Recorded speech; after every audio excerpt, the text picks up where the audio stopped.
ये जो कार्ड है ना, इसकी पावर जो है ये इसकी पावर बहुत ज़्यादा है, शुक्र है अल्लाह का। लेकिन जूँ ही अगर मैं लेट्स सपोज़ इस कार्ड के बग़ैर किसी चौक पे जाके खड़ी होती हूँ टैक्सी लेने के लिए लेट्स सपोज़, तो मैं वही ट्रांसजेंडर पर्सन बन जाऊँगी मेंटालिटी के लिहाज से, जो कि देखने का नज़रिया है कि ये ट्रांसजेंडर पर्सन या तो बैगिंग में होगा, ये ट्रांसजेंडर पर्सन या तो सेक्स वर्क के लिए यहाँ पे खड़ा है, ये ट्रांसजेंडर पर्सन कोई ऐसा है जो कि शायद जिसका वेडिंग का फंक्शन है शाम में और ये जो है वो शॉपिंग के लिए बाहर।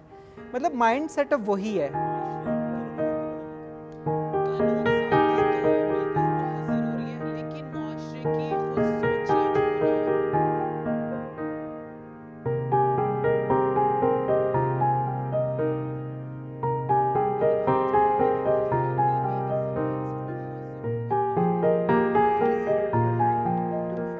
आपकी उम्र कितनी है शनाख्ती कार्ड के लिहाज से?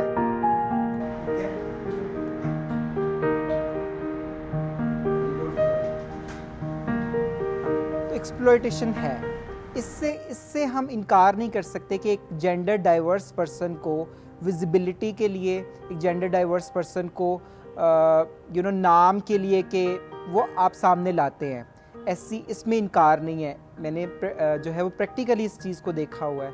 आप किसी भी ट्रांसजेंडर पर्सन को जितना भी एम्पावर कर दें या वो ख़ुद से जितना भी एम्पावर हो जाए, फिर भी उसको मुश्किलात का सामना रहता है। आपके अपीयरेंस को देखते ही लोग आपको जज करना शुरू कर देते हैं। वो नहीं देखेंगे कि रीम शरीफ एक पुलिस डिपार्टमेंट से ताल्लुक़ रखती है या कोई भी XYZ ट्रांसजेंडर पर्सन पढ़ा लिखा भी हो सकता है। वो आपको जज करेंगे और जज करते हुए वो आपको बिल्कुल सीरियस नहीं लेंगे। तो मैं एक पुलिस डिपार्टमेंट से ताल्लुक़ रखने के बावजूद भी अभी भी अगर जो है वो बस से सफ़र करने के लिए टर्मिनल जाऊं तो मुझे सीट लेने में मुश्किल होगी। तो उनको समझाना ही बहुत मुश्किल है कि ट्रांसजेंडर वुमेन इज़ वुमेन, लेकिन वो नहीं समझते।